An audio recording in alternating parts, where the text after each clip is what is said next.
Happy Tuesday. Good evening. Good evening. Good evening. I hope you are well. I hope you are watching us. And I want to say thank you so much for watching us as always here on Black Boy Joy Conversations.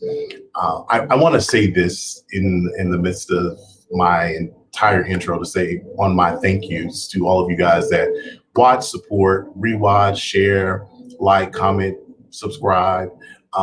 Your support is endless and it means the world to myself. And I know that all of our guests that appear, your support is not just about the fact that you like the show or the content, but the support to keep going and what Black Boy Joy Conversations and Black Boy Joy means. Black Boy Joy, I'm so glad you asked me what it means. Black Boy Joy Conversations is about conversating, celebrating the journeys of Black and Brown individuals. And I don't want to just say male from the male perspective, but Black Boy Joy in itself is a whole experience. It's a whole movement. And I'm so grateful for you guys' continuous love and support and watching Black Boy Joy Conversations. My entire desire and premise is just to encourage others to keep having the conversation. And so tonight, without further ado, I don't want to do a really, really long intro because they really don't need a real big introduction. They are my tribe. Hey, Tamora. Before we start, we got to say, hey, Tamora, good to see you. They really need no real introduction. They are my brother, my Black Boy Joy brother and sister. This is not a put on, but their love and support means the world to me. We've got, you know her as Tiara. Hey, friends. She is a coach as well as director of counseling for Johnson C. Smith University. And so she has a whole lot of degrees and a lot of education and experience about tonight's conversation that I'm excited to talk about. But on top of her endless experience and what she does for a living, this is a passion for her, helping to inner work. And so I'm so glad she's here. She's availed herself, and we are without a doubt can't have a show without our brother Q. Q, Esquire, Mr. Quintavious King Esquire is he's just a fan. He's one of my favorites. And favorite alphas. And so he's always here sharing some just life and his experience, and I call him my buddy and brother because we are journeying through this Black Boy Joy together with our sister. And so, hey guys, how are you? Hey. Good. All right, y'all. Got a little allergies going on, friends, but it's all good. We here, okay? Listen, we are here and we are glad to be here tonight. Absolutely. Doing great. So tonight I wanted to talk about something. If you guys are following Tiara, you should be following Tiara Parsons on Instagram.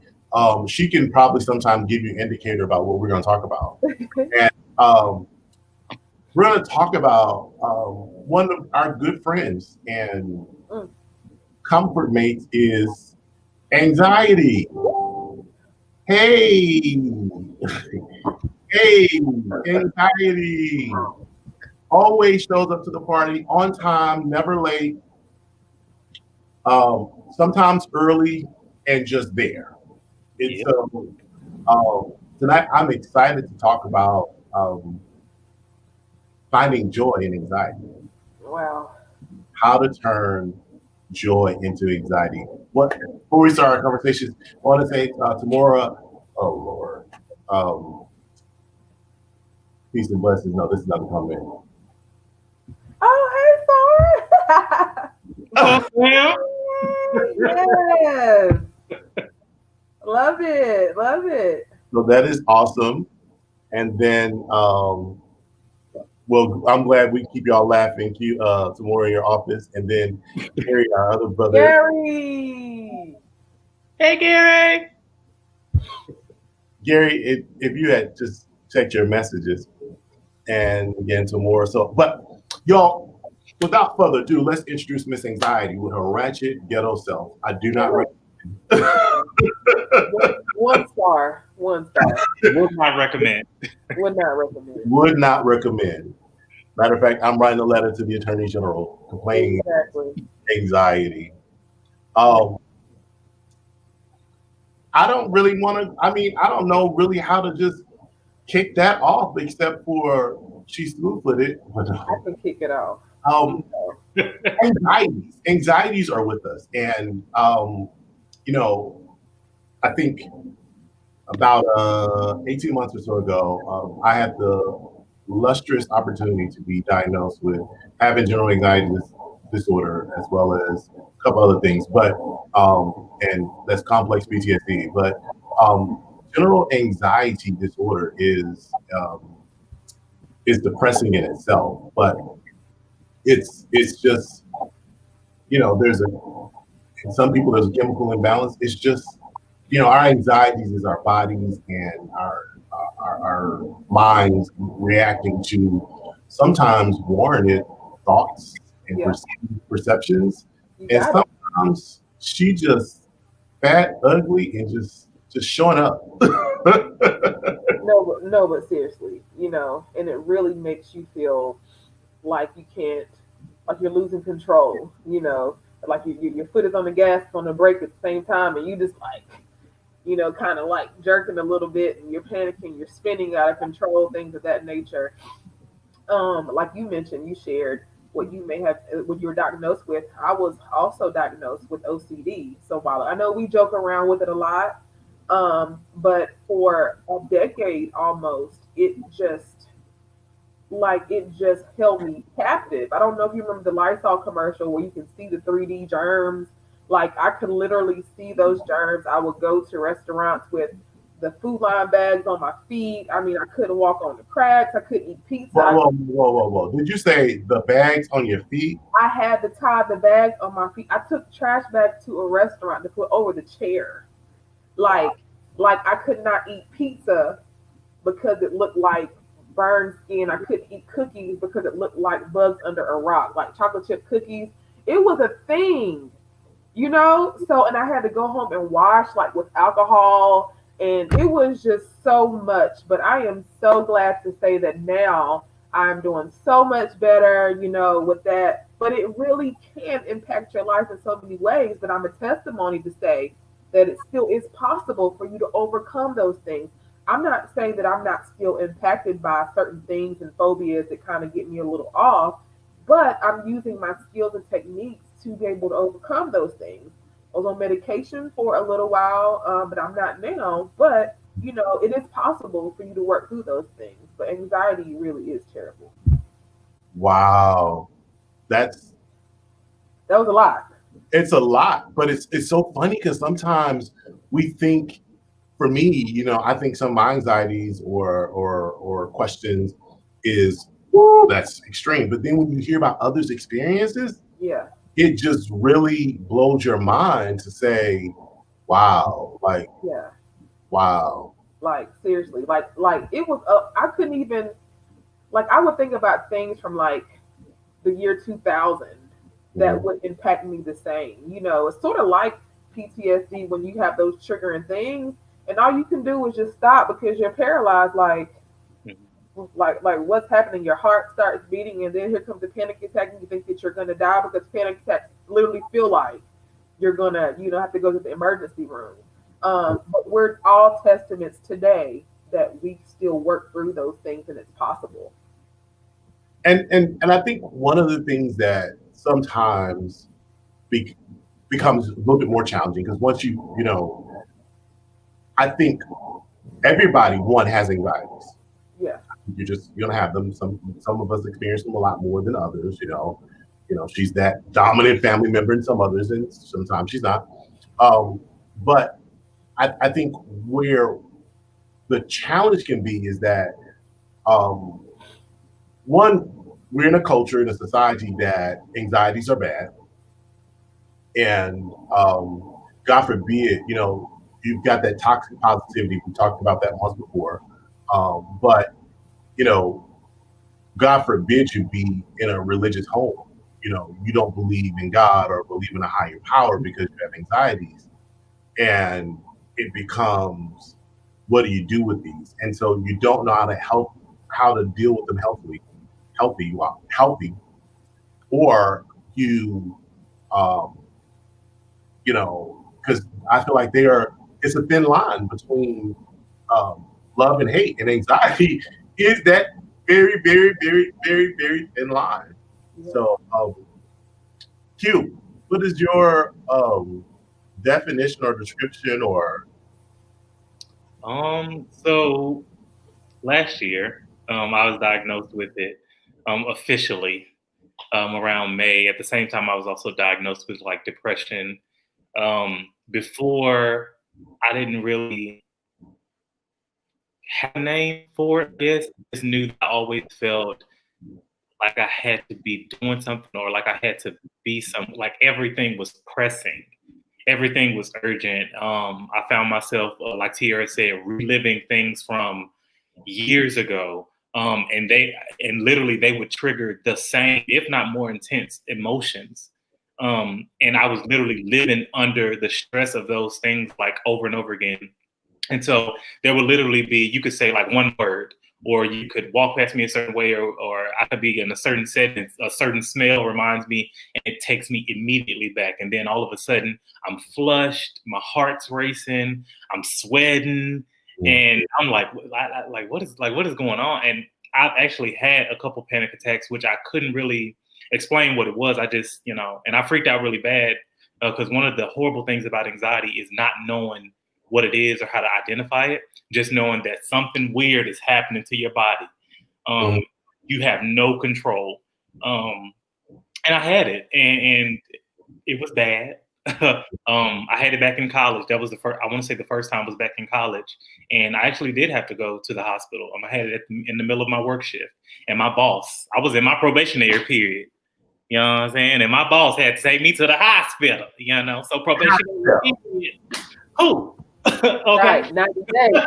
Yeah. So I was in, and I, blacked out because it was so bad. And I've been kind of dealing with my anxiety over the years, but even more intentionally since I've been diagnosed with it last May.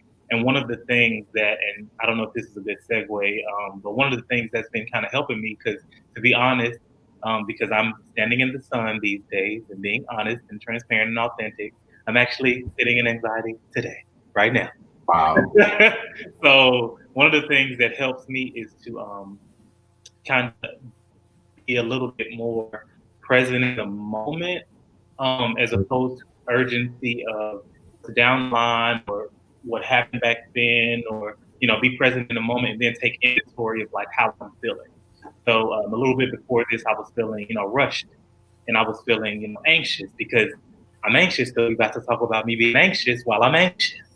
So I'm going through all of this different stuff, and I'm like, Lord, ain't no amount of Gatorade, water, green tea gonna be able to calm me down. So literally, I had to like sit back and be in the moment, take inventory of those feelings, and then just kind of parse them out and figure out, okay, let me level set those kind of expectations about what I think I need to do with the reality of what's going on. Like, I know that I'm getting on this call to talk to y'all who I love talking to. Y'all don't ever put me in situations that create this unrealistic urgency. Like, we can just chat, it's a free flowing conversation. So there's really nothing to be anxious about there. With the whole, me being authentic and saying all of this stuff and admitting to being anxious in this moment, it's like, oh, okay, yeah, it's a little anxious, but that might help somebody to kind of see what anxious or anxiety looks like in the moment. And it looks different for everybody. Like, my experiences may be different than somebody else's, but the great thing about it is that once you start to realize and admit that maybe that is something that you're kind of dealing with, and then you also kind of get to the point where you don't want to be defeated by it, you can kind of start doing things to kind of help you. For me, like I said, it's taking inventory, um, breathing. I know, Thea, you might have like some breathing exercises or something like that. Okay. My therapist gave me some breathing exercises that work really well. I see Tamora put some herbs and some scents down here. We love a good lavender. We love a good diffuser. We love the oils. we love the oils. So those help as well. But Anxiety for me, it's a crippling fear of the.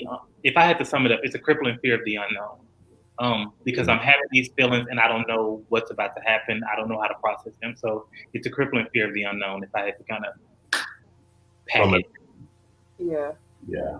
Wow. Well, before we comment, I wanna say, guys, we got a special guest who joined us at the last minute. Our brother from DC, Gary Holly, joined us. Yeah. Hey, Gary. We didn't get him for the pre-call, so we can't hear anything you saying, Gary. Oh, I'm so grateful to be on here with you guys. I love you guys. Love you too, Gary. You guys have been doing an awesome job. I'm telling you, I feel like we've been knowing each other for years. Yeah. Why do I feel like a groupie right now? Like, I'm like, oh my God, it's Gary. I'm like, Gary. Thank you, Ryan. I'm just having some technical problems, and I'm not as computer savvy as you guys are, but I got it. The fact you're here with us, Gary, that's all that matters. And our sister Tamora is on. She's holding us down in our comment section. She's our moderator. Tamora, thank you so much for being here. We thank you for doctor is giving some ways to deal with this anxiety. She is.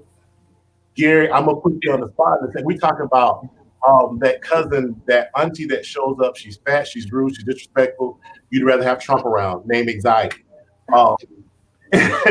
And how she shows up and she shows out in our lives on a continual basis.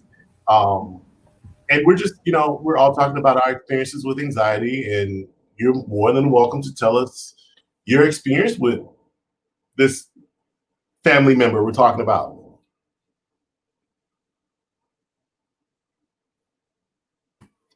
Well, sometimes what I have to do in those situations, and I've had to grow into this place of making a decision, now to allow to have that type of control or him or that individual anymore.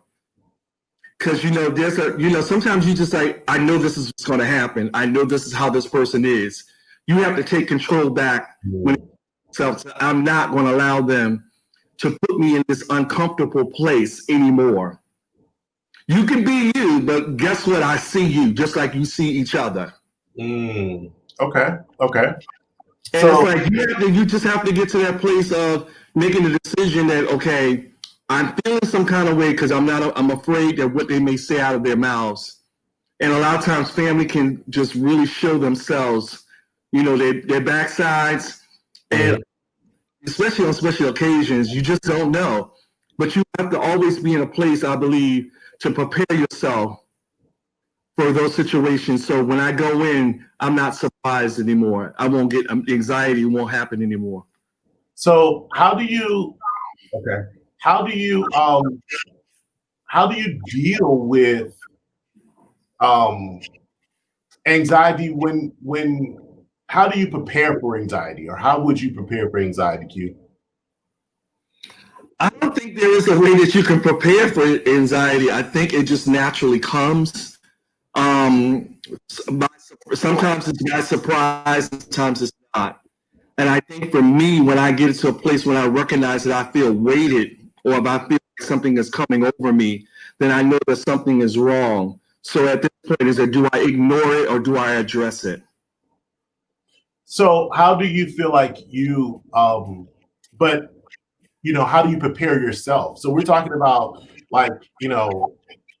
most of us, we kind of talked about having those, I have general anxiety disorder, and Tierra talked about her anxiety, and you talked about his, even sitting in it. When I say how do you, it's just like I said, and Gary, you kind of talked about it too, with that family member, they're coming, whether it's a special occasion or not, they come and they're going to be there on time. Anxiety is going to be there on time. That it's going to hit. And so it's like, how do you prepare your mind? Even, who you mentioned today was a day you had anxiety. For me, there are days where I'm like, oh, it's here. Anxiety's here, but you know, I'm 2 hours into a mood or, you know, feeling away, and I'm like, oh, it's here. And then you feel like you're stuck. So how can you prepare for anxiety? I guess should be the question. I think sometimes, well, for me, it's that I have to take myself to a happy place or find something or focus on something that will take me out of it. And sometimes prayer does it for me. Like I have to pray within myself, or I'll excuse myself and go into the bathroom, or find something, or grab something to drink, or do something to distract me from the situation to cause me to come out of it a moment, so I can collect my thoughts and get myself together and realize that I'm not letting this happen today, because if this keeps going on, then what ends up happening is a lot of times we disconnect. Mm. That's the easy way out. Mm-hmm. And it may sound crazy, but it's the easy way out. And I think that when you love someone or you care about that person, even though the anxiety is there, you have to learn how to manage it, and it comes with time. And I think that once you recognize that they have no power over you anymore, and that it's not as big as we think it is, I think we can move forward. So Q, I want to hear what you beyond that face. Right, I'm ready. I know it's coming. Good. That's good. That's good. Okay. Thank you. I got your approval. I know, because you've been good God. You've been about it, I was kind of thinking through some of the things that you were saying, and also just kind of thinking of, to be honest, times where I have taken the easy way out and I've just checked out, because it's easier to kind of check out rather than combat it with prayer because it takes an effort. And sometimes anxiety is so crippling that literally I'm looking for the easiest way out. Like I've even gone so far as to checking out and going to sleep. That literally has been my thing for like years, and it used to upset my mom all the time, because like I would get anxious or upset about something, and I'd be like, I'm taking a nap. Mm-hmm. And that is so real, though. That's so real, and it's something that's been going on for years. That's a way of escaping situation. But if I sleep, I won't have to deal with it anymore. But it's waiting when that nap is over. Come on, it's not going away. It's like when that nap is over. Like, let's be real. Having a few drinks, you think that that's going to suppress it, I'll feel better, but it's going to come back until you deal with it. Speak that thing, talk to that thing, and tell that thing, not today. Not today. And drink actually, and I'll speak to that one specifically. Y'all know I got a soft spot when it comes to that, but drinking does not help the situation. From personal experience, if I've known it to only make it worse, even if it's a temporary distraction and it gets my mind to a different place, or I'm having fun, or I'm in this place of, I'm distracted by friends, or I'm distracted by whatever, the stress of, because it causes you to, it caused me to overdrink. And so then when I come off of that high, low, whatever that is, not only am I dealing with the anxiety that happened before it, now I'm dealing with the anxiety of I shouldn't have drank that much. Absolutely. Like what you just added something else to the sauce. And so I added to it. So I've stirred the pot.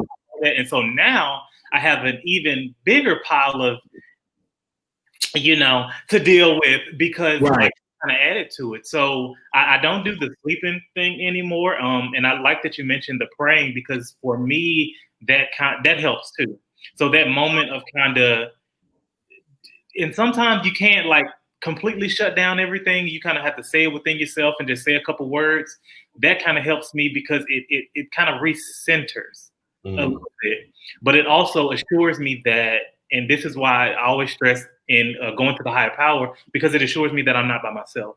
So anxiety is one of those things where it makes you feel alone, and that's a way to magnify it. Because if I feel like I have to deal with this big beast by myself, it's that much more intimidating. But when I pray, or when I remind myself of, the situation where, he don't put me in a situation where he don't see the end of it. It's like, okay, now I'm not, okay, he know what the end gonna be. He know it, so I'm good. Like I'm on a team. You know what I'm saying? Like I'm a team player. So he got me, and that kind of helps me, because it's like, okay, Okay, so I'm not in this by myself. And another thing I started to do is I flipped the script on how my past haunts me. So anxiety for me has been a lot of what I've done in the past and how it's affected me, how it's built me into this person. And I wish I wouldn't have done that. And what if this would have been different? Or strong feelings and emotions from past situations. What I've kind of flipped it around to thinking of is, well, what about that time he brought me out of that? Mm. Or what about that time I made it through there? Because I just knew that was about to take me out. Come on. Knew that was going to be the last day. But what about that time I got through that? Oh, I thought that was it. Wow. And look at where I am now. I thought I wasn't going to do. And so I kind of flipped the way I thought about the past, and it kind of helps me be okay because it's like I don't know what's next, but I know what's already happened. And if he's done it that many times for me, what's who's to say he can't do it again in even greater proportion? Wow. So that's one of the things that kind of helps me in my anxiety. And I'm not going to say any of this magically makes everything better, but it's soothing. And one thing that I do want to just be honest about is you have to try different things because, like I said, anxiety looks different for different people. Our journey is different, and you have to try a bunch of different things to see what's your thing. The meditation, the prayer may be your thing. Vocally speaking affirmations may be your thing. Getting physically separating yourself to recenter may be your thing, but you have to try it. I think the common theme though is being proactive and trying something and not just laying in it and allowing it to kind of double up on you a little bit. Yeah. I agree. I just want to throw one thing out there that I believe that a lot of times when you ignore, as long as you keep ignoring it, it'll always keep coming back. Yes, and until you address it, the issue, until you address it, even with all the different ways of going about dealing with anxiety, until you address it and stop ignoring it, it will move away. That I get anxiety from a lot of things in life. A lot of things that we confronted, like with jobs or anything, opportunity or bills or whatever. What do I do when I'm in this situation? And you have to go back to acknowledging it and realize within yourself, you have the ability to bring yourself out of it, but you're so caught up into the moment that you can't think about what you're really worth and what you know. Because there's a lot of stuff that we know, but we're so clogged up in our brain, in our mind, and in the moment that we can't get ourselves out of it because we're fighting. It's like a war going on in our members. We get scripture because there are a lot of people that don't believe in the Bible, don't believe in God and stuff. So we have to open it up to let people know that this more, you can try it that way or you can try it this way. Whatever way, as long as you have the goal of getting out, you can come out. So even, I'm sorry, go ahead, Ryan. Before I go there, we go there. I want to take a pause for a second and back up with unpacking some of the anxiety because I don't want to, and forgive me when I say it this way, I don't want to overlook the anxieties that some people have, even acknowledging that there are anxieties. And not anxieties of, because I'm a pro believer in the scripture, I'm a pro believer in faith and going down the whole line. But then there are certain people that have been traumatized by faith, have been traumatized to believe certain scriptures. You mentioned depression or anxiety. Folks want to lay hands on you and cast a demon out of you and cast the devils out of you. And that doesn't do anything. Like you talked about a few minutes ago, just because, what you ignore, you don't have to end up dealing with. All you're doing is feeding that monster. And I want to break down for a second and go back to the point to acknowledge, one, anxiety is real and it exists. Yes. Because I believe some people will subscribe to the belief, don't worry about it, let that go, stop, and, I used to have anxieties about having anxiety. Somebody tell me stop stressing about, and I'm stressing because I can't stop stressing, versus, sitting in the moment and one, acknowledging, okay, and I mentioned anxiety as that ugly fat cousin or whatever like that, because I acknowledge it exists. and first, we can't move into anything healing or anything. And you said it, Gary. That's why I brought it back and so I want to unpack it. You can't move into anything moving forward until you, first of all, acknowledge that anxiety exists. And so I think, and more than anything, I want to say is I want people to, first of all, acknowledge that anxieties do exist. You know, I wish I wish I had Tiara's thing where she talked about it, but studies have shown in research, anxiety is something that it's an emotional or a physical reaction to something you're experiencing, and as we're unpacking, I definitely wanted to show people not just how to deal with it, but also being able to find joy when that wretch undone comes. Because it's like, let's say you got to laugh with a laugh at my pain. At some point, you have to get to a place with anxiety to just be able to say, you know what, you're here. We gonna. I am, and Tamora said this earlier, and she said, "Hey Gary, oh my God," but and Tiara stepped away. She'll be back in just a second. But Tamora said that when anxiety knocks, don't let her in. Prayer, meditation, yoga, and me, and anxiety are not equals. I love that when you talk about that, because you got to remind yourself, you're not on my level, boo. Anxiety is not on my level.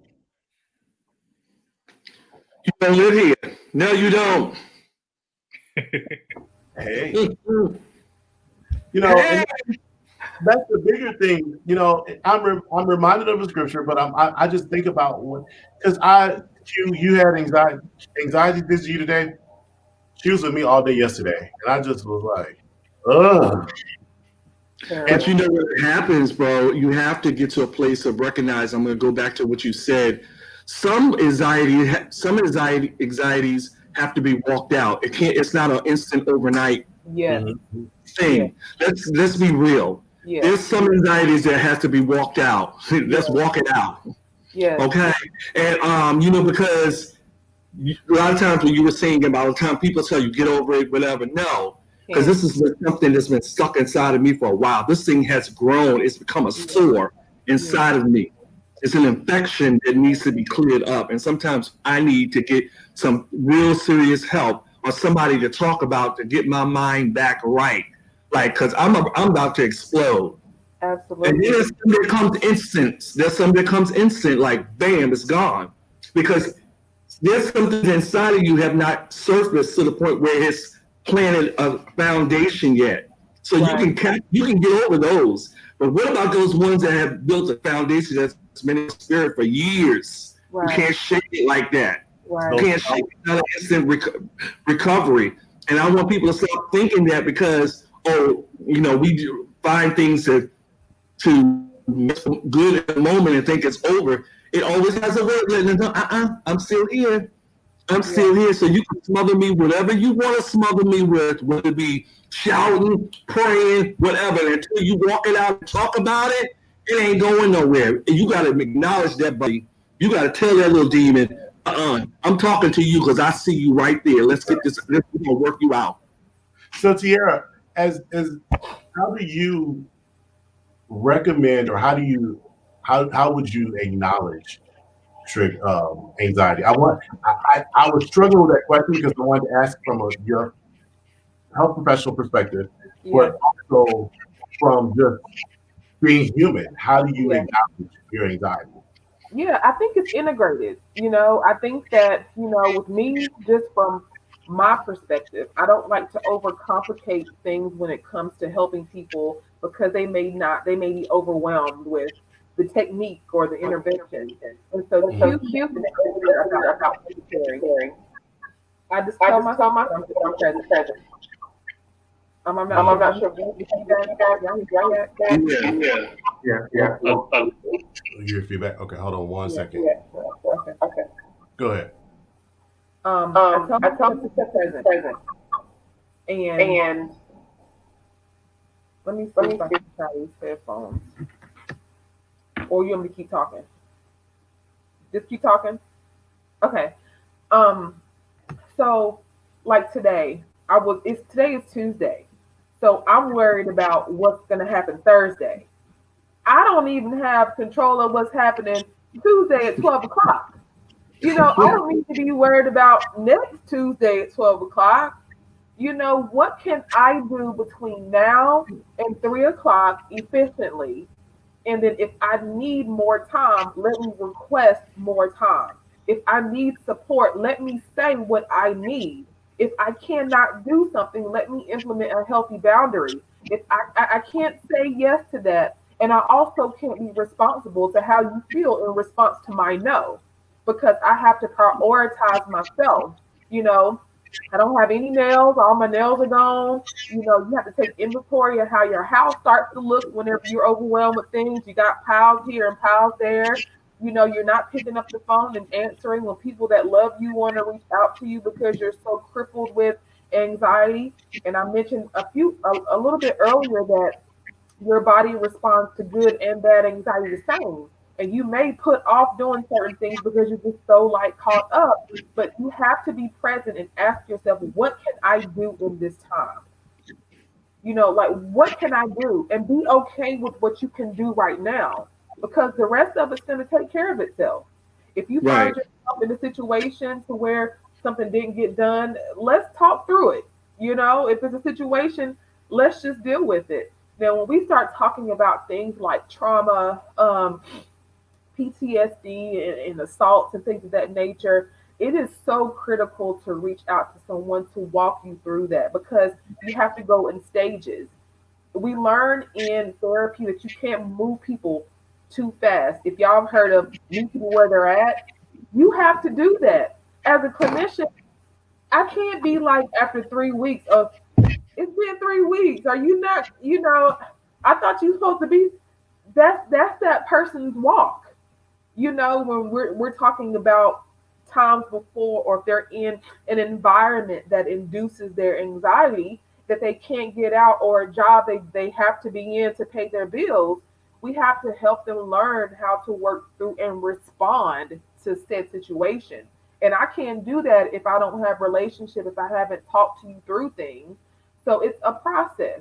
So number one, being present, being mindful, being patient and kind with yourself. And like Gary mentioned, reaching out, we all mentioned reaching out to someone to help you walk through it, because all we want to know is that we're not alone.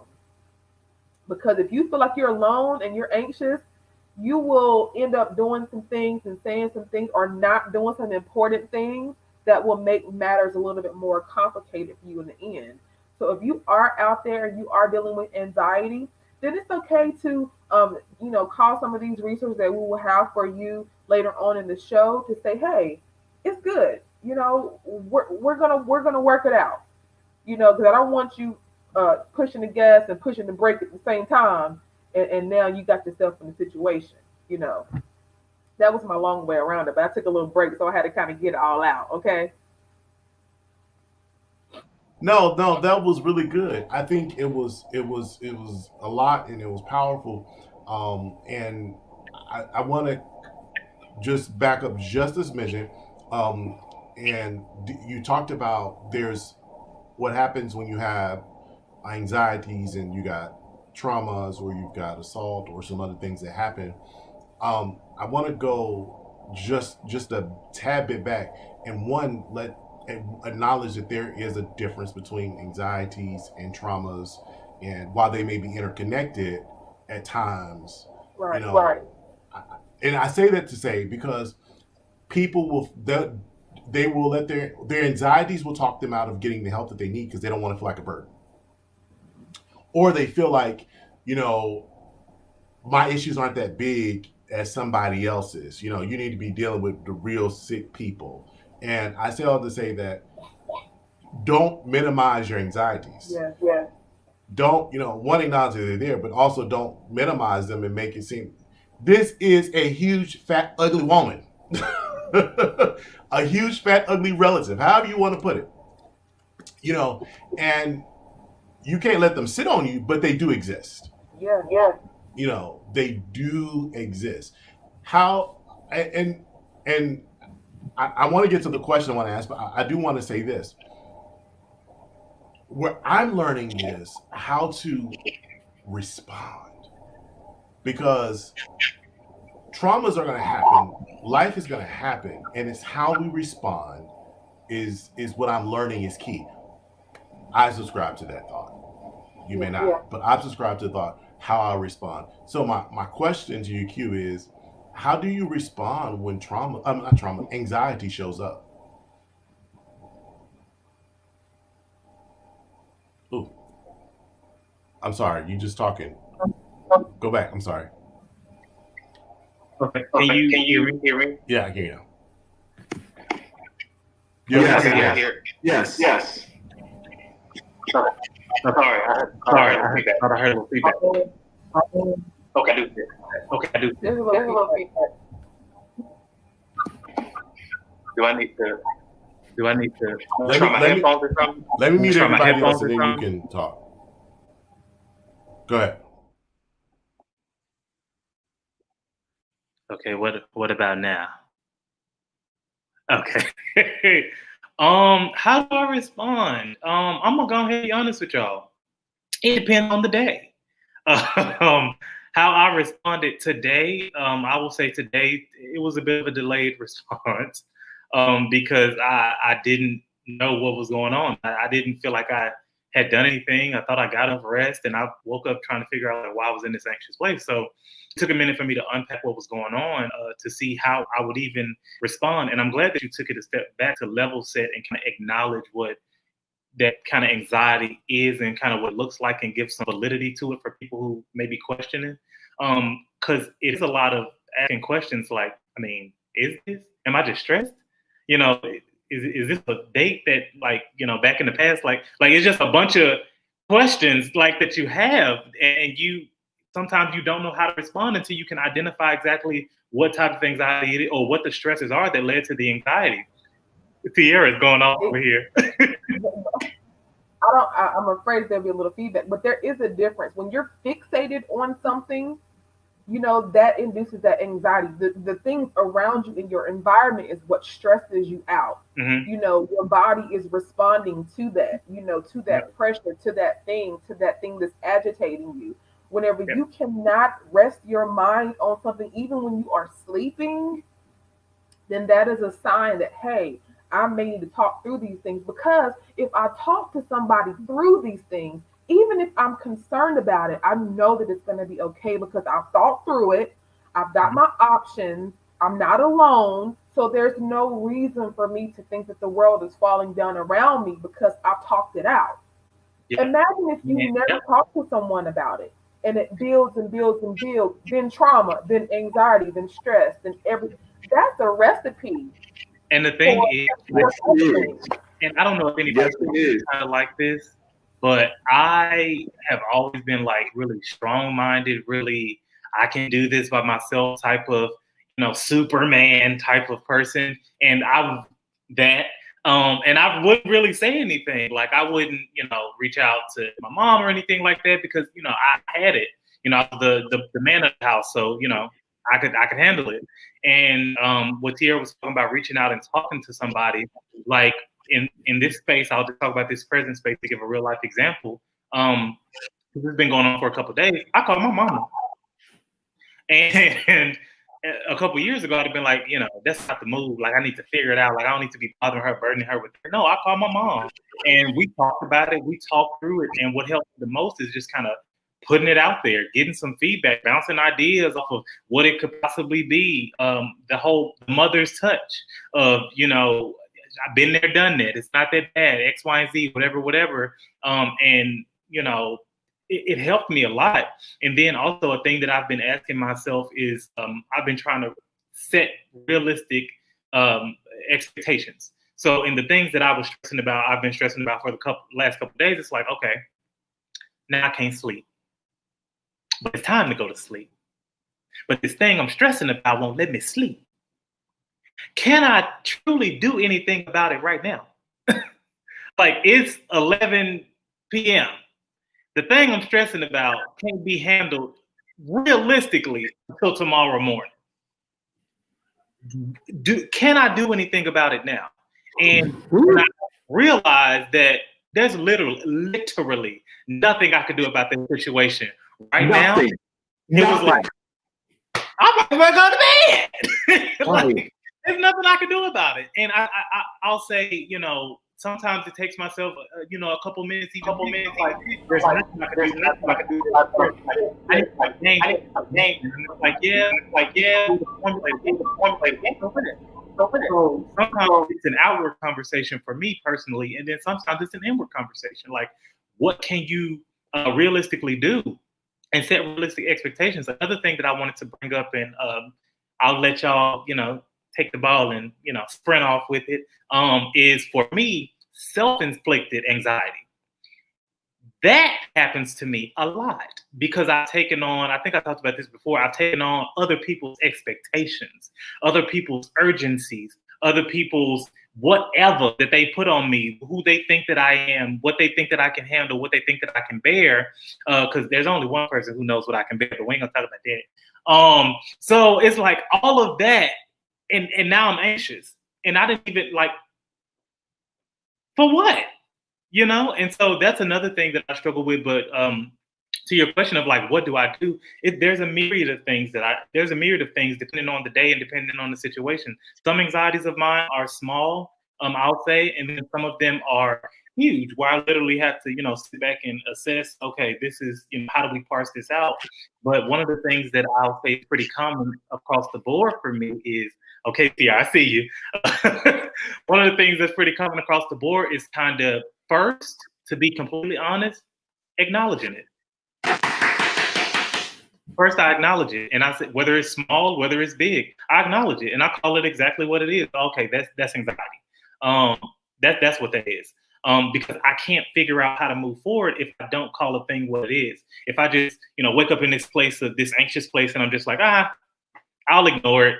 We'll deal with it later. Blah blah blah. I'm literally carrying that with me throughout the day. Even if I have to take a pause between the acknowledgement and the actual response, you can't get nowhere till you acknowledge it. So that's usually where I start, and that helps me to kind of. That's powerful. I want to. No, that was a lot. No, it was good, but real quick, and I know Tia, you got something to say, but I want to say this. Tamora, when she talked about, thank you so much, Tamora, for those comments.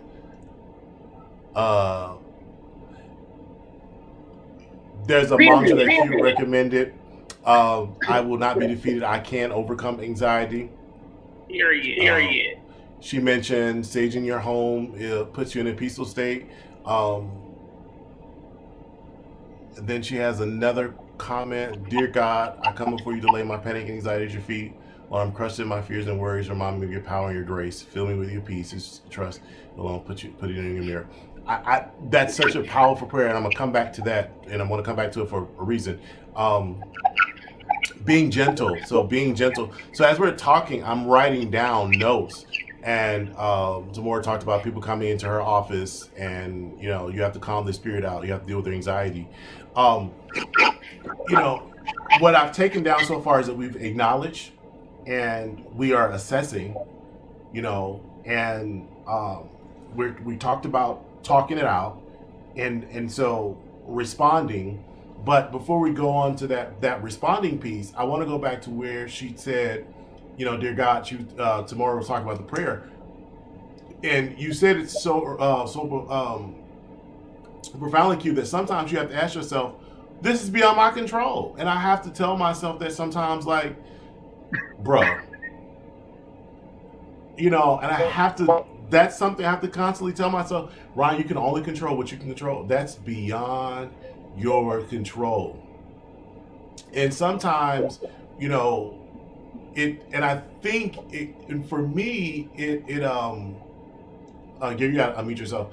I think for me, sometimes I get caught up in a God complex because I think I can do it all, because we are shaped and we are trained, or we're in a culture that I believe there's a thing such as toxic anxiety. And toxic anxiety, I'm not a therapist, not a clinician, but I've experienced and I've produced toxic anxiety that She's so silly.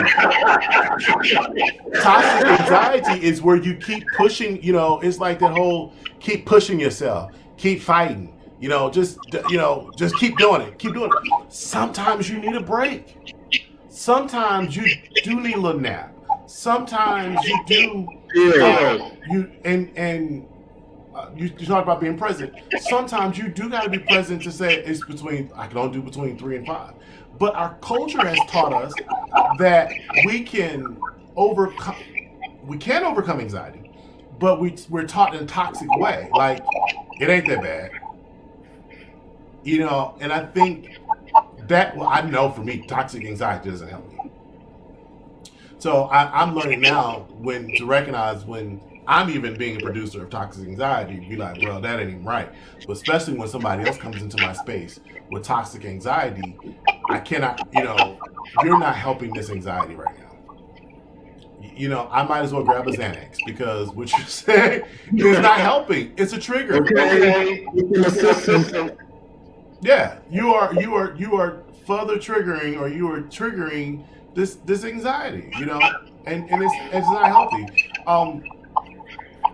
Clinician, how do you on one-on-one talk about how do you recognize the toxic anxiety and respond to it? It's important to take to really document your own so that you can hear a pattern.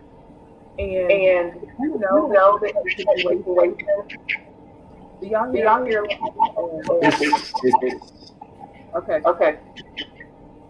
So if you were more patterns in situations, you can say, okay, I know this that when I'm here, I do this, or if I'm around this person, then I feel this way, or if this happens, then I drink this, or I do this, or I smoke this, or whatever, so that you can see your own patterns. We talk about in our own lines of profession, of making data informed decisions about things. What is the data? What is the personal data that you have so that you can make an informed decision about what you're going to do next? You have to notice your trends. If you want to keep on the same path, then you're going to do the same thing. If you want to change it, what can I do slowly to change these things? If it's having a conversation with someone about what is happening. If I'm feeling a certain way with Gary, when I'm around Gary and then Gary doesn't know that I'm feeling anxious, let me talk to Gary about how I'm feeling so that I can understand from Gary what's going on, and that understanding is going to help me come to my solution. I need understanding about this situation. There's certain things that we may not get clarity on in the beginning, but know that you're just working towards, that piece of clarity. Because the people and the environment matter. If you're in a toxic work environment, you might need to change that. But are you looking for job leads? Are you networking as much as you can, especially during COVID? Are you taking small steps? And you said something profound, Ryan, about knowing that you can't do it all. Like, we try to do so much in our own strength. Like, are you taking the time to sit? You can't even hear from God because you have all of these thoughts that are doing this all day like a ping pong in your head. How can you hear from God?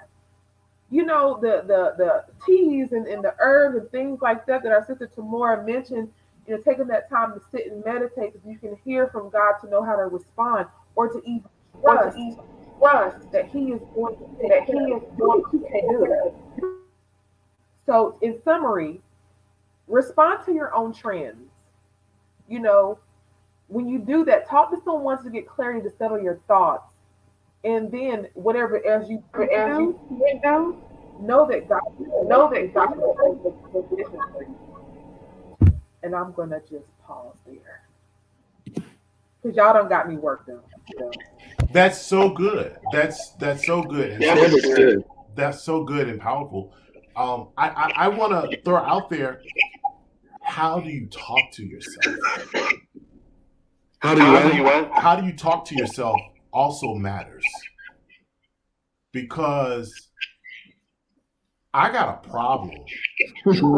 He don't talk to he the best way he knows how to. I can talk to any, mini, mini, miny, mo, and everybody else. I can encourage you, empower you, uplift you. You want to. I encourage Jinx even when he poops. You know, I'm just that type of encourager. But then when it comes to myself, I do a horrible job. You're not by yourself, bro. You're not. I feel the same way. I got to go for everybody. I ain't going for myself. Feedback. You hear the feedback? Yeah. Gary, do you have your YouTube or Facebook browser open too? Yeah. If you have StreamYard open in one browser and then your Facebook, that may be the cause of our feedback. You know. You can hear me? We can hear you now. I was saying that's the same problem we have. I can encourage everybody. And never have something to say myself. I do what I myself. And it's not just even that, it's the stories. I had to realize, and Q, this is where I'm going to ask you to help me on, you know, how do you re-talk to yourself, or how do you, like, you know, because sometimes, and I'm going to pick on Q because sometimes you go to Q's Facebook page and Q be like, you know, today I made a post, it was in the spirit of Q. I'm proud of this human. Because I could see Q saying something like, but that was in the spirit of Q, because I'm watching Q, and when Q is like, I don't know if those are your blow up moments or your glow moments, you feel yourself when you do it, but it's you know, you're helping me to learn how I talk to myself. So when I tell people,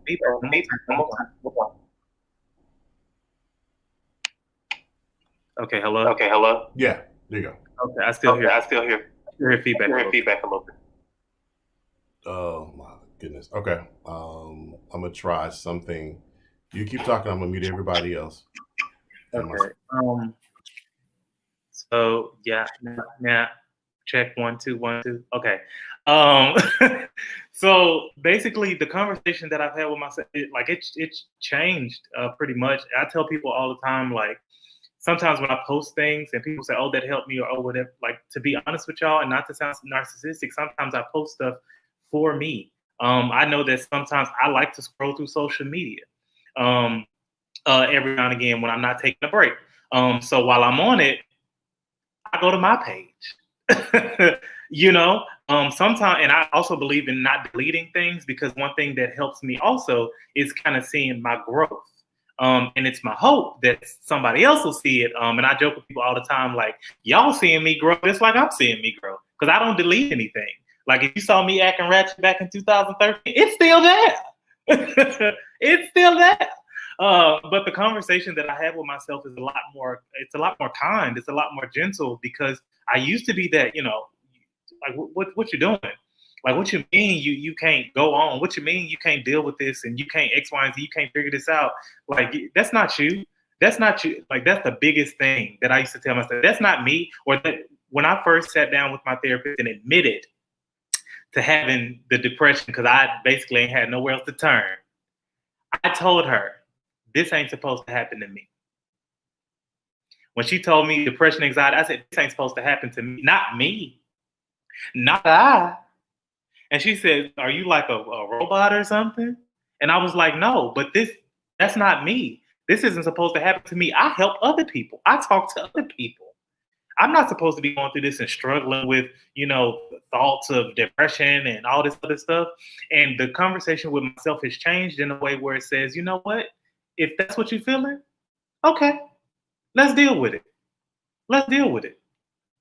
That's what it is. Acknowledge it. Let's deal with it. And so, like, for the past couple of days, when I've been dealing with my anxiety of the stuff that I'm going through right now, it's like, okay, is that what today is going to be? Okay, cool. Let's see how we can get through today, the things that we have to do. So like going to work, we know we got to go to work because we got to get a check. You know, anxiety gonna be through the roof if we can't pay rent. So what do we have to do?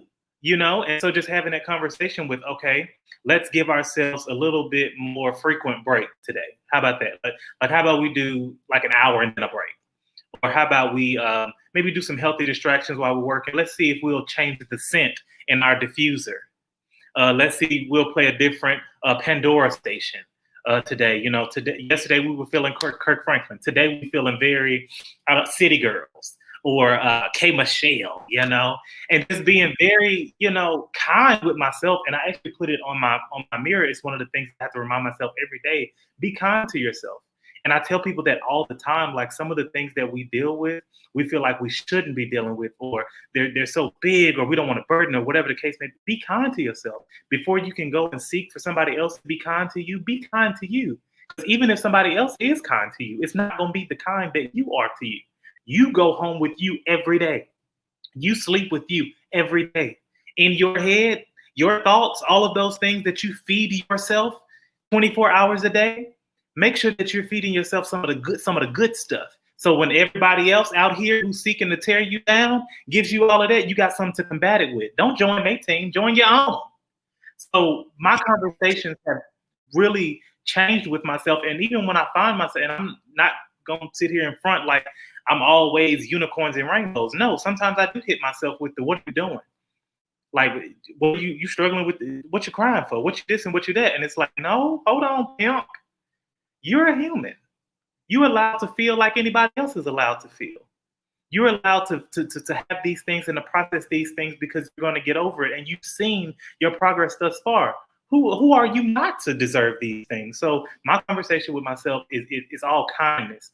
And one thing that I'm working on is trying to get a better control of some of those emotions when I start to feed myself some of those negative things. And what I've learned is sometimes some of those negative things that I'm feeding myself it's recycled garbage from stuff that other people have told me. And I haven't told myself enough of the good things I need to feed off of. So I'm in this space of being more kind to myself. It's really getting all the garbage out and kind of crowding my space with enough flowers, lilies, lavender, the good stuff to kind of rule out all of the crap. So the conversation, it's not always the same. But the one thing that I try to go after every time is that the conversation sounds kind. The conversation sounds gentle. And that doesn't mean, you know, I'm not God.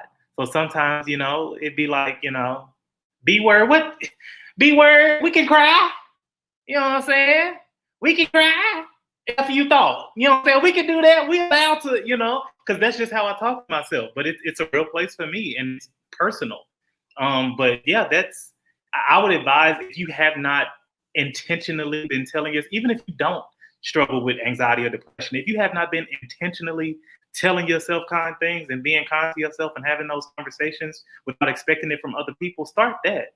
And to be honest with you, it's going to shape how your interactions with other people change, because you'll also start to realize that you've been dependent on some people for some things that you could have gave yourself. And you got some toxic relationships out there that you might not necessarily need. That's another talk. You know, number 45 teaches something for me. The most valuable thing he teaches me is that when you surround yourself with thoughts about what feeds you, you can do anything. Yeah. Because, you know, in a reality, we're all experiencing one thing. And if you, and I'm not just, you know, dragging the politics in here, but whatever, you know, you look at number 45ism or the White House, and they see things from one perspective. And they're in their reality because that's what they surround themselves with. Point I'm making is that, you know, and that's why they succeed, is because of what they're telling themselves. Like, I'm the smartest man in the world. I have a high IQ, you know, and here you are beating yourself up, and this idiot, you know, it's like, you know, you sitting up thinking you are just this horrible human being, and you got folks out there that are doing something totally different. And to me, the lesson is, and that all of that is, don't compare yourself or anxieties. Don't stop pitting yourself up against other people, because sometimes the conversations that he be having, he be projected conversations that somebody else ain't even thinking about. And that's dumb. And I tell myself, right, that is so dumb. They're not even thinking about, but. And I think I'm not sure. I think there's actually a terminology to the whole "be kind to yourself" rhetoric. Tierra. I don't know it off the top of my, like, I just say be nice to yourself, be kind to yourself. But I think there's an actual, like, technical term for it. A medical term. Not necessarily medical, but it's not self-compassion. I mean, is it something different than that? It's along the line. It's along the lines of like affirmation, affirmative, something. Affirm yes, yourself. Like, okay. I might have been overcomplicated. Listen, I'm anxious today. Okay, be patient with. We with you. We're gonna look up the word. We got you. We are our brother's keeper. But yes, and even to be honest, like, even so, that is another trigger for me in kind of not knowing something. Since we're giving real life examples, that gives me anxiety, because people expect, because you got this, you do this, you're supposed to know X, Y, and Z. You always know what you're talking about. Sometimes I got a general idea, but help me, sis. Okay, you see me struggling. Right. But you have to stop people from allowing people to put you in those places. Yeah, that's the thing that we have to learn. So, Derek, how do you stop them? How do you stop letting people? You have to tell them, to let them know. I just don't know. Mm-hmm. And it's our ego. I'm not going to say egos, but there's such a high expectation that we put on ourselves that makes us feel like we have to have an answer. And Ryan, you know that as being in ministry, we are always put in the spotlight. We have to always have the answer. And we don't. It's okay. And it's okay if you don't have the answer to everything.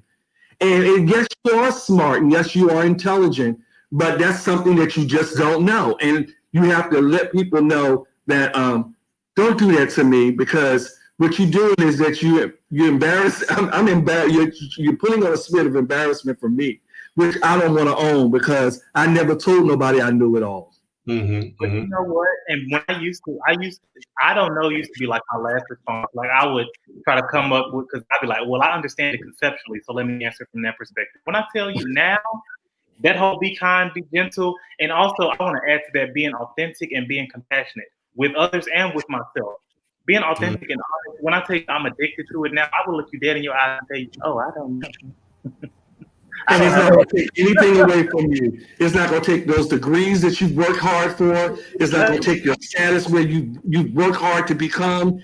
You guys are brilliant and amazing people that have so much to offer. And because you don't know something doesn't take anything away from your status. But like, you can admit that you right. You can get to try and get to know it.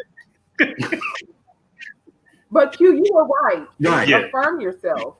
You have to affirm yourself and have self-compassion. So that's quiet. You right on. It was somewhere. Yeah. So here's a thought. Because you said something. We talked about affirming ourselves, but then how do we balance? And Gary, you said the word ego, so I'm gonna just lean into that word. How do we balance ego versus our confidence or our affirmation? Go ahead. So you have to be mindful that in your quest of affirming yourself, that you are not trying to devalue someone else or to I am doing better than you. You have to make sure I'm going to affirm Ryan, Q, and Gary, and I'm also confident in what I have to bring to the table. When I start wanting to backbite Gary and try to derail Q's plans or try to sabotage Black Boy Joy, then I have a problem. And that's what I Mm. was gonna say. It shouldn't it shouldn't negatively affect other people. Like this walk, this personal journey that we're all on, the affirmations, the whatever we do to build ourselves up and to get ourselves in good places. When we find ourselves in these dark spaces, it shouldn't hurt other people. And I think for me, that's my system of checks and balances. When I feel like I'm, because sometimes I have to get myself together in a group, in a crowd of people, like I'm not isolated. Mhm. And something that helps me kind of determine whether it's ego or whether it's something that I truly need is self-affirming is how it's affecting other people. And I don't, that's kind of broad, but 'cause sometimes, that journey is not about other people, it's about me, but I want to make sure that it's not negatively affecting other people. So my affirmations, the way that I think about myself, the way that I feel about myself and lifting myself, and I do it every day. I said on a couple podcasts ago, like sometimes I look in the mirror and it's like, look, Okay. Okay. it doesn't Shoulder. negatively affect anybody else. When I'm out, the way that I carry myself, number one, as a child of God, and the way that I carry myself as a black man, like there's a lot of pride there. There should be, but what it shouldn't do, it shouldn't negatively affect someone else or make someone else feel bad. And eventually, I think that the what it gets to. I read this in one of the books I was reading. I can't remember the title right now, but it's kind of contagious to the point that other people kind of want to feel it because it's not a negative vibe. Like if what you're kind of feeding and what you're exuding is making people uneasy, not want to be around you, X, Y, and Z. I don't say you're doing it wrong, but just look at it again. Just look at it again, because I don't want to, but just look at it again, because it shouldn't be hurting other people. If anything, it should be indirectly encouraging other people to want to kind of glow like you and grow like you. That's just my perspective and my system of checks and balances. Well, I feel like this that you have to be true to thy own self, and when you're true and walk in truth, you don't have to step on people to be noticed. When you start stepping on people, that means that you have not arrived. You're still struggling with yourself. You ain't there yet. And so that's why I said when you true to yourself, there's enough room for all of us. And Yeah. trust me, every one of y'all on here, I have the utmost respect for it. And I've been knowing Ryan for a long time. But you two right here, God knows, I don't have no reason to compete because what y'all have and what I have, we bring this to the pot. And guess what? We can serve. We got a good meal going on. That's it. That's it. And one of the other things that I do want to call attention to is, because you how you just said it, you don't have to devalue others.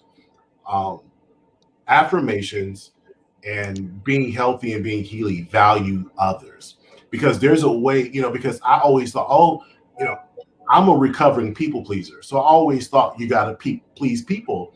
And there are people, can you believe it? Blows my mind. There are people that want to please me.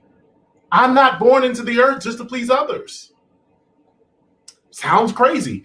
And I say that to say that, you got to make sure that whatever you're lining up or telling yourself is valuable to yourself and to others. And I used to have this, and it's still fleshed out. And I'm about to say one of those things, Sierra and Q, that y'all may have to be like, oh, we're praying for you. But I'm still fleshing it out for myself. But I'm now subscribing to the thought of, I want to be a better human being before I want to change the world. So many times people want to do all these different great things, but they don't want to be a better human being. And if I'm a better human being, Ryan, and I say that because I have spent 37 years of my life. Well, let me just say 30. Since I'm put 35, since I've had the ability to be of age, I've spent most of my life trying to be better the community and better the world. But if I just be a better me, then I'm not putting my toxic ish on the world, and I'm not out hurting other folks, and I'm not putting, because I'm just trying to be. So that's why when I look at when Q say how Q talk to Q, I have to look at how Ryan talk. You know, like I said again, I had to post today. I'm proud of this individual. I'm proud of this human because it starts at home. I can't change this world. I can't be the best preacher or any of that if I can't be a better, you know. And so that's my new mantra, and I'm subscribed to it. Judge me if you want, judge your ankles. No. That's not yet. I'm so proud of you. I'm proud of you. I'm proud of you. I think that's amazing just even think, that, because a lot of times people can dictate to people what they need to do, but they don't feel that way about themselves. And they're trying to make themselves better. They're just going off based on what they know. And sometimes what you know is not enough. You need to keep adding to yourself and making yourself better so you can be able to pour out more to the people, because stale word ain't gonna be good for tomorrow.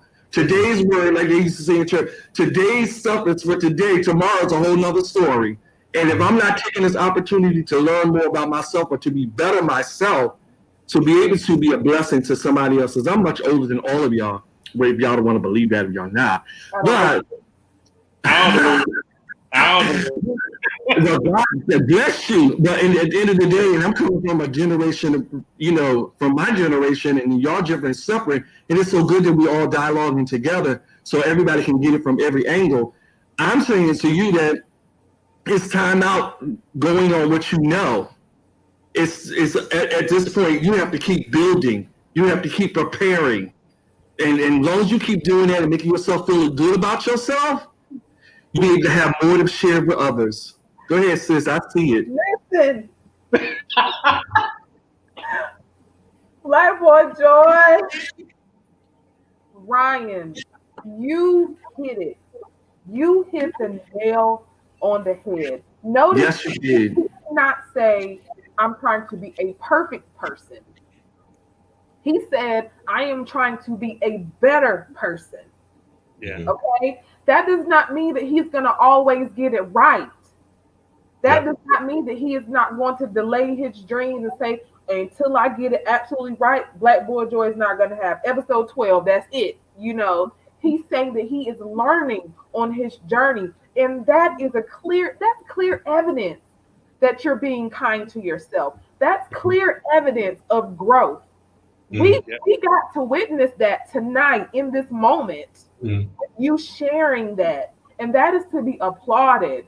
And that's exactly how I started the inner work, because I knew that I wanted to work on me.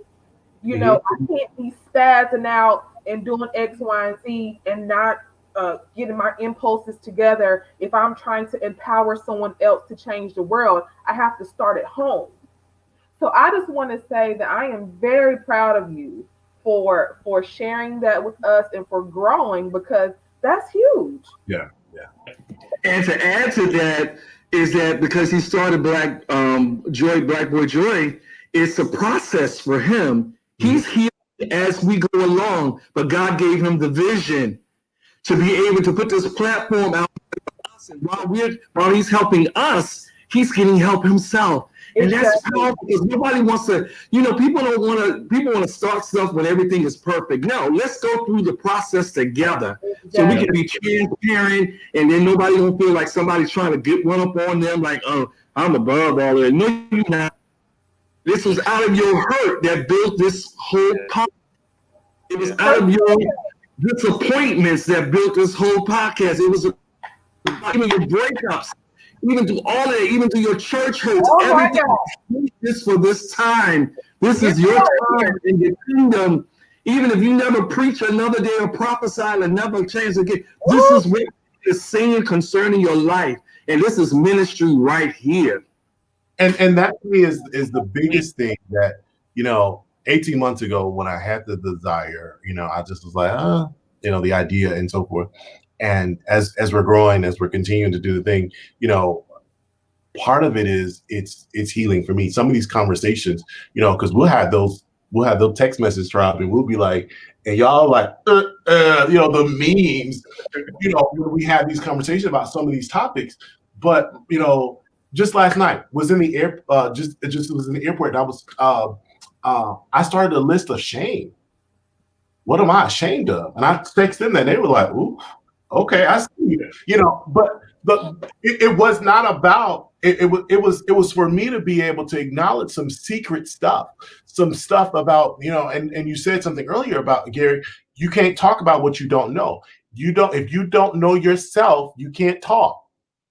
And so I'm learning that. And again, like I said again, I'm subscribing to that because I used to want to change I want to impact the world. And I look at people's missions and I think that that's beautiful. That's nice. That is so nice. But if you can't change within, you can't really change without. Like I always say the African proverb of the enemy within, the enemy without can't do you no harm that the enemy within can do. And you gotta start, it starts with that conversation. It starts with, acknowledging yourself, being kind to yourself, the whole affirmation thing. It's hard, in Q, because you mentioned you was like, I'm sitting in my anxiety, and it's hard to ask for help because when you know that you have been the one with all the answers, or you're the one always Googling, it's like, because I wanted to talk about it tonight, and Tierra, it's hard being the one, the therapist and the clinician and the counselor. I think you had posted something. I was like, she gonna do all that? Like, no, you got all the tools. Listen, sometimes them tools be sitting in that box. Okay, and then that's when the list of shame starts to grow. When you start adding stuff to that. I was just thinking when Q was talking that his anxiety could have killed him because his anxiety was linked sometimes to his addiction. And if he had not reached out and used his strength, that could have really killed him over time. Aside from his physical organs, all of that could have played a part together.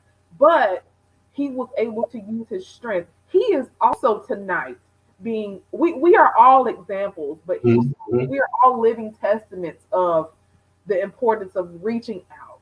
Reach out. If you're watching this broadcast tonight and you've been contemplating on what you should do or what not to do, it is okay to reach. You can reach. You don't have to figure it out all tonight, but you can reach. You do not have to be bound by anxiety and the other things that are associated with anxiety. We are empowering you tonight, yes, you, to reach. Yeah. And even if, I think another thing I want to put out there, even if you don't want to necessarily subscribe to the term, because I know as a very strong-minded individual, I ain't want to diagnosis.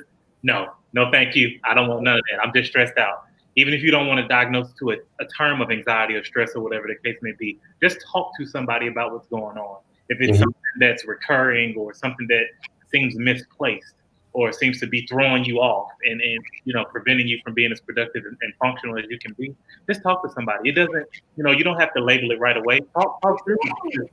That's as much, you have as much control over that journey as the therapist or the clinician or whoever you talk to. That's your journey too. Let them talk you through it so you can understand what's going on with you, so you can understand your journey before you put a name on it. Because I know for a lot of people, the name itself carries so much weight that it prevents them from talking to somebody. Exactly. If you want to take the name out of it, just say you having some feelings. Stop there. And you want to talk through your feelings. Go talk to somebody about your feelings. And there's nothing wrong with that. Black men, ain't nothing wrong with talking about your feelings if there are things that you know that you need to sort through and you can't do it by yourself. It's not gonna hurt nothing. You already in a situation, so why not? I charge everyone to consider your own feelings for a change. Yep. And also I want to throw in there, don't be afraid. Fear will cause you to stay where you are. Yes. Don't let it do it to you. Don't let it control you, because we've all been through something. We all have a story. We Yeah. all had trauma in our lives. We've all gone through something that we're not ashamed of, and some things that that was put on us. It wasn't your fault. Yes. So don't be afraid of it. So embrace by talking to somebody or calling the number that's on the screen, and then reaching out to someone that you can call a safe place that you can trust. Because there's somebody is out there that you can trust, even though you may not feel that way, but there is someone. And if it means talking to a stranger because you don't want them to know who you are, do whatever is necessary. Go the mile, whatever it takes for you to get free. Do what you got to do. That's right, Gary. Now I'm gonna leave, not leave, but I'm gonna leave this here that there's different types of health. There's holistic health. You can talk to a therapist. You can have Christian counseling, the chakras and all those types of angles. There's all different types of options. We just want you to choose one of them. It's for yourself. And so I want to say this, because if you think you don't have anxieties, you have anxieties. Because if you don't think you need counseling, you need counseling. It's not about that it's a bad thing. It's a human thing. And I really hate the stigma that's out there about mental health, or um, just mental health in itself. Because you know how they used to say, there's a saying, I'm one paycheck away from being broke. I'm one trauma away from being completely broken, and you don't know. Because some traumas, while some folks dealt with suicide, some folks dealt with murder. They're one trauma away, and we don't really think about that. And when I say trauma, you got to give credence to traumas in the sense of traumas also mean, ignoring somebody cry for help or plead, or that toxic anxiety or toxic positivity, and so that's why I'm ever so patient now and ever so careful to think about that. Like, I'm really one trauma away. Like, what separates me from somebody else that didn't OD? What separates me from somebody else that didn't have one of those freak things that happen, and so forth? Yes, it's the power of God. It's the power of whatever you want to subscribe to. Not my problem. But whatever higher power you want to say, it is. But by their grace. However, just remember, before you go looking down at somebody else, you are just one trauma away. Because you look at some people that, shoot up the school or shoot up a club, or, they're abusive to somebody else and things like that. There's a story behind that predator's life. You look at the story of Joker, and that story was based and built on trauma. So it's like you think about it. You could be a Joker. You could be, so we got to be kind, not just to ourselves, but to one another. And so, and that's my really biggest plea. Sierra, if you tell us a little bit about this number that's flashing, the need mental health. You tell us a little bit about that. Absolutely. The number that's on the screen is for Cardinal Innovations. And Cardinal Innovations is a managed care organization that manages all of the agencies locally, that has a care coordinator there. If you call the number and press option 2, I didn't add that. And that care coordinator can link you to a provider that's going to best fit you. You tell them what you need, where you live, do you have insurance, no insurance, you hard on cash, you strapped for cash, they can find someone who's going to best fit your needs so that it's convenient for you. So if you need that support, they have that crisis line is the same number. So if you just need someone, it's 24/7. Call that number and just kind of get things together. If you don't want to start today, just call and get your options. And then once you write those options down, the next week you might want to try and call, or you might want to just research the agency first. You got a list of 3 options. Do your research, and Yep. then you might feel comfortable then with choosing one. Um, And so yeah, so if you're needing that support, then please feel free to reach out. We are here to talk about different topics here at Black Boy Joy, but we also want to have some practical things for you to do that's going to help empower you in the days ahead. And so before we say our final thoughts, I want to ask you guys this: how do you find joy in that anxiety? I'm acting like I didn't know this question was coming. How do you find your joy in your anxiety? So for me, I find my joy in at the end of the day to be like, really, bro, really. And that is what I'll say to myself. That's the conversation I have with my really, bro, really. In the sense of really you let yourself talk yourself out of this, and the third, where you were overwhelmed and this. And I say really because I'm reminding myself that a whole brand new day is coming tomorrow.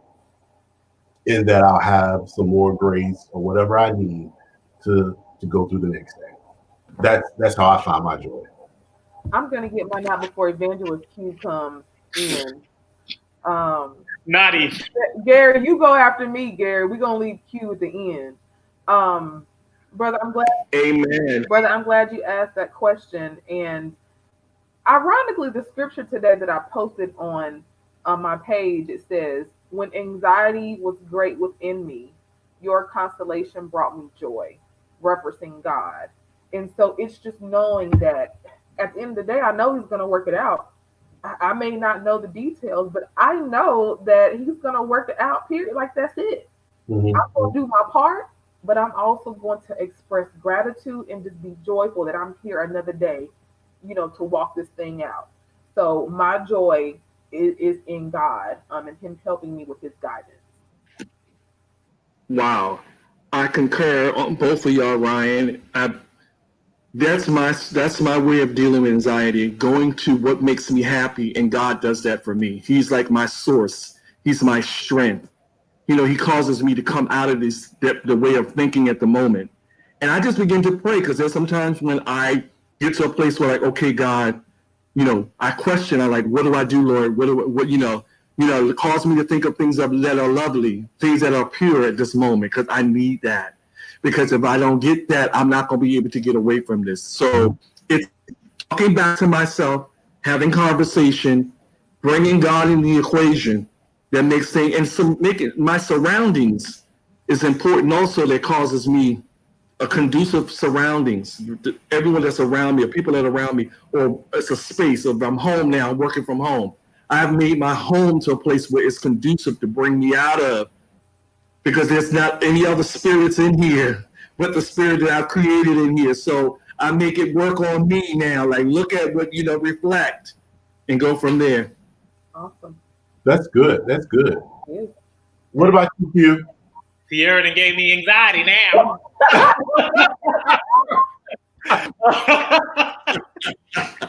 That will kill you or something else.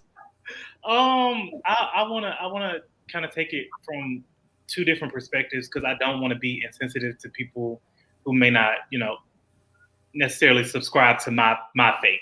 So first, I'll take it from a self-preservationist kind of perspective, in saying that one of the ways I find joy in my anxiety is just progression. So for me personally, I'm not in the same place that I was when I was initially diagnosed with this. I'm not as lost and as helpless as I once felt with it. And though I don't have the exact answer or the magical solution for pulling myself immediately out every time, I'm not where I was in the place of not knowing where to go at all. Whether it's, oh, well, at least I know to reach out, or at least I know to sit still for a minute. At least I know to pray. At least I know that progression. And for those who may be new in the journey, or for maybe even those who are considering the journey, who aren't necessarily on it, the progression from earlier today, the progression from yesterday. Are you the same person that you were yesterday? Are you at least to the point where you are acknowledging your anxieties? Because that's a step. That's progression. Mm-hmm. So any little, and I think I said this before, like any little progression, like helps me find joy in it, because it's like, as long as I know that I'm moving forward, I know I'm moving up out of it. I'm crawling up out of this. From a faith perspective, which is probably a little bit more heavier for me, which is why I always like, get close to your higher power. The way that I find joy in my anxiety is because I know I'm not by myself. I literally have a list of examples. I have a list of references. Like we have the Bible. Preachers say all the time, basic instructions before leaving earth. I have literally references of different times where I've struggled with anxieties, and he's not failed to bring me through yet.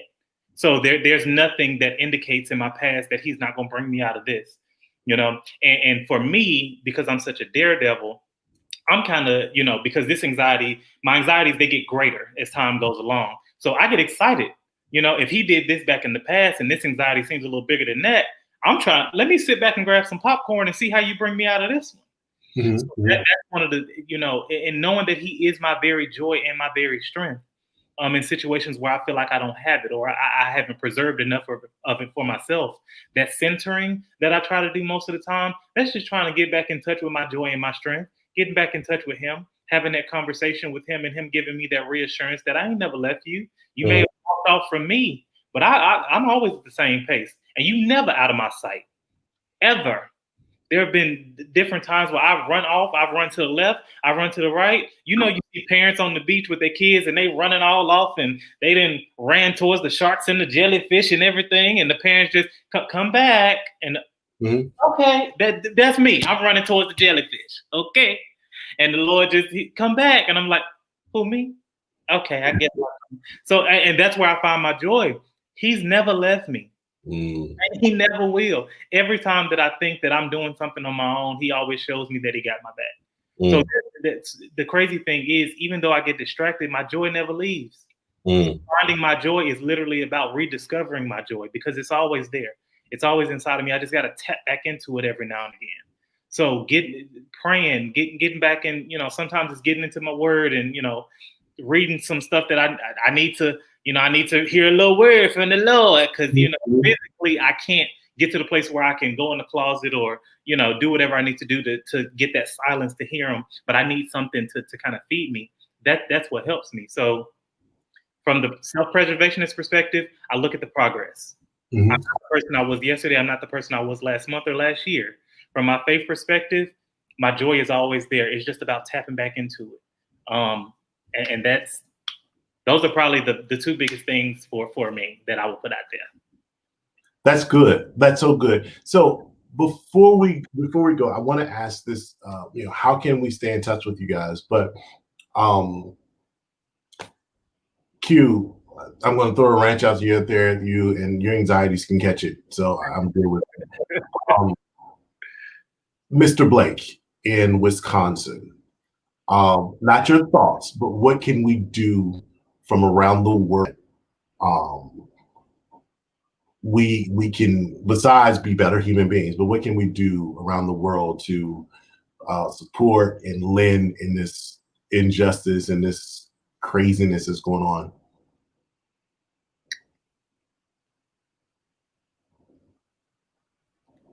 And I'm about to go completely off script.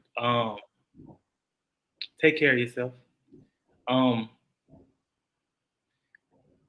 Be patient with taking in this information. I've heard about it. I know it's a thing, but I have not dug into the research. I know the current status right now, he's apparently paralyzed, but he's still alive. So we thank God for that.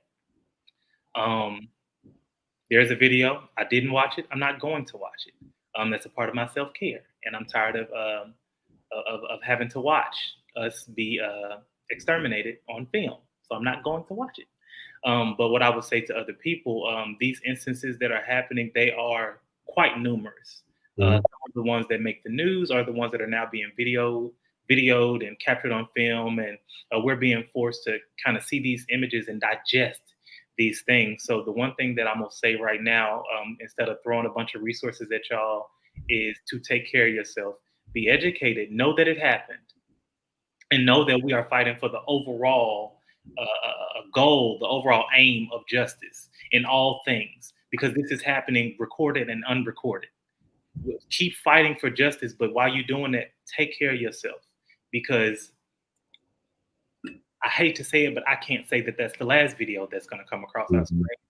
I can't say that that's the last case we're going to have to pay attention to, and I can't say that this is going to be the last step in getting the pebble moved a little bit further in this fight for justice. But I can say that if you don't take care of yourself, you're going to be too exhausted to care in a minute, and then you'll be sensitized, and it'll be no point at that point. So I'm gonna go off script and say, it's happening, it's out there. I want everybody to be aware of it, but take care of yourselves while all of this is happening. Keep fighting for justice in everything that you do. Make sure that your cry for justice is just as loud across the board. But take care of yourself and make sure that you stick around for the fight. That's so good, and I want to just piggyback off of that and just say that I appreciate you for saying that, and thank you for being on the spot. But I also want to reiterate that you're taking care of yourself, and your statements and sentiments is not that it's not important or that it didn't happen or that it's not, that's traumatizing. We all as African Americans really have CPTSD. We're always constantly being traumatized, and that's traumatizing. But it happened, and in the midst of all of it happening, you got to still find your joy, and finding your joy is taking care of yourself. Yeah, and that's and I'm gonna shut up after this, but that's important, because one of the things that kept me guilt ridden was, if I don't go hard for this, I don't care enough, or I'm apathetic, or I'm not giving it enough energy. And that's not the case. That's not the case. Anybody who may be thinking that is not the case. There's literally so much going on right now in this country. In 2020, we have elections geared up. Please go vote. If you're not registered, please go register to vote. We're gearing up for that. And there's a lot of research and a lot of things to do there, even though at this point, we all got one goal, period. Right. He got to go. But it's not that you don't care about the situation.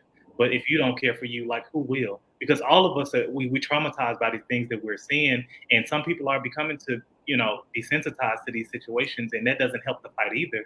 Like, we can't just think about short term what's going on. And we want to, pour all of our resources, all of our emotional resources into these incidents. And then right around the corner comes another. This year alone has been traumatic.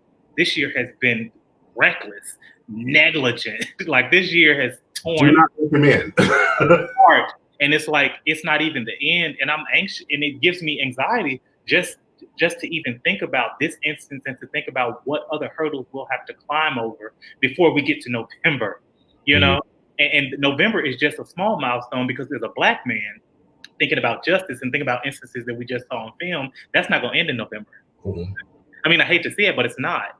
So when I say take care of yourself, I'm saying take care of yourself so in the long haul, you can continue to fight for justice in these situations. You can get to a place where you can be informed and keep these things kind of top of mind, but you're not neglecting yourself in the process. Because the one thing that this fight for justice, it doesn't necessarily carve out as much time as you may need to take care of yourself sometimes. So that's where you got to be proactive and making sure that you're either talking to somebody or taking the time you need, or resting, eating well, and making sure that you stick around long enough to see what it is that we're fighting for, because it's not something that's going to happen overnight.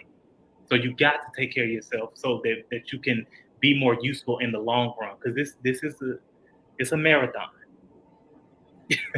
Good. That's so true. So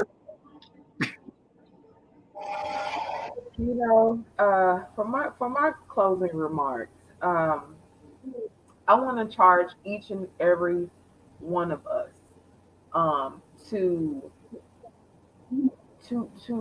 be mindful of our narrative and what we're speaking over our lives. And so whenever you're feeling anxious, instead of saying, I'm anxious, maybe reframe that and say, I am an overcomer. Speak life into yourself, because we're going to, if we keep speaking that, I'm this, I'm that, we're going to manifest this, or it's going to magnify. We're not going to ignore the fact that we have anxious thoughts, but what do we want to manifest in our life? And don't give up on yourself. You may be feeling up one moment and down in the same minute, but don't give up on yourself. Two last things I wanted to that just came to mind are practical things. Get yourself organized. And whenever you get yourself organized, surround your list with declarations and affirmations to kind of help you with that. You not only have your things to do, but you also have some motivators that are visible as well. And lastly, before you um, want to call someone, Mm, ask them, do they have the capacity? If it's like a friend, because we've been mentioning call someone and reach out, and which we want you to do. But it's always good to say, hey, do you have a moment to, or do you have the capacity to, here and or X, Y, and Z, so that we can take care of each other. And yeah, so those are Awesome. my 2 cents. What about you, Gary? You joining us? And Well, I appreciate you guys having me on tonight. It's just been a Like, blessing. You guys have been following you guys, and I'm just so happy.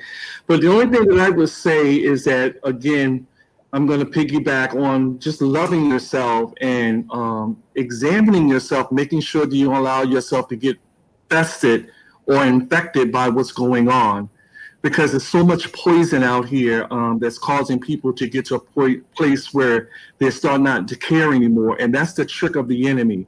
And I think that we have to surround ourselves with love. We have to keep positive, have this love mind mission that I'm going to love regardless of what's going on, because love will lift you when nothing else can.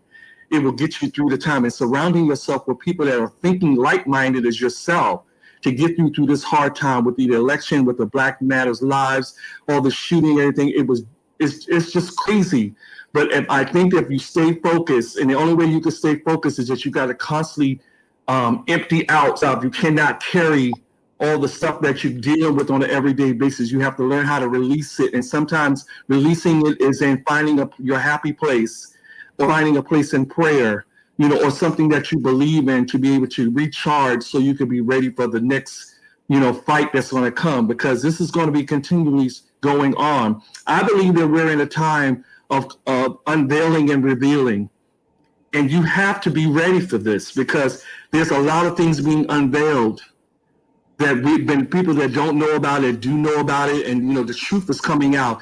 And this is an opportunity for us as people to make the choice whether we're going to do the right thing and get out there and vote, do the right thing, that be our brother's keepers, do whatever, because we're going to see who's really for us and who's against us. And this is an opportunity for you to be able to just recognize it, and then what are you going to do with it since it's happening? Are you going to let it break you down, or destroy you? No, I'm more than a conqueror. I can get through this. And while I'm getting myself through this, I'm going to take somebody with me. I really believe that we're in a time that we got to look out for each other and care about each other, and not become stony heart. Because the love of many are waxing cold. Because nobody don't care about each but themselves. And that's not the way I don't believe it's supposed to be. I think we're being brought back to a place of love and learning how to share and give back like we used to when we first didn't have anything. This world has just gotten crazy out of order, but it's a time that's being unveiled and revealed. So I just encourage those that just for this opportunity. Thank you so much. And I hope to be back with you guys, because I'm learning a lot from y'all. And I just thank God for the wisdom that He's given me to be transparent in this season of my life, because this is what it's all about. This is my time too. I mean, I have a podcast, but this is my time too, to be able to help somebody as I travel along the way. absolutely, we are so appreciative of you being with us on tonight. Tamora, we thank you so much. Those of you that have been watching with us on tonight, way longer than what we anticipated, but I so appreciate you. It's so important that you find joy in this time, and so I thank our group, our tribe, for being with us.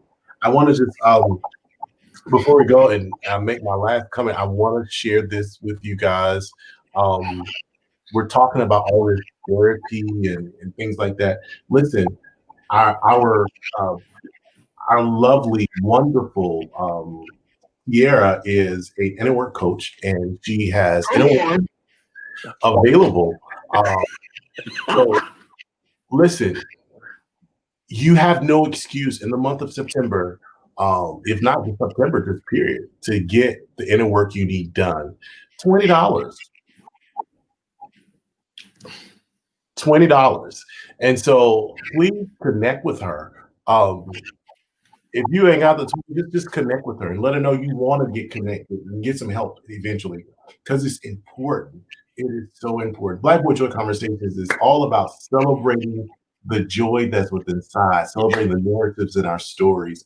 And one of the biggest things that I would say that contributes to my joy, how I find joy in this craziness and anxiety. I'm actually getting ready to traumatize myself and finish watching the rest of the RNC. But afterwards, I'm going to tell myself the same thing. In everything, give thanks, for this is the will of God concerning you in your life. While you may not subscribe to the scriptures, you may subscribe to the Quran, you may subscribe to whatever you choose to subscribe to, but in everything, give thanks. Be thankful, be grateful, because this is what's supposed to be happening in your life right now. Just learn to reach out and touch that joy. Joy to me is just like a river or a lake or an ocean. All you gotta do is put your toe in there and the joy will just take you on the journey. Just reach out and feel joy. Be intentional about your joy. I love you, and I hope that you will be living and loving in your Black Boy joy. And I'll see you soon. Good night.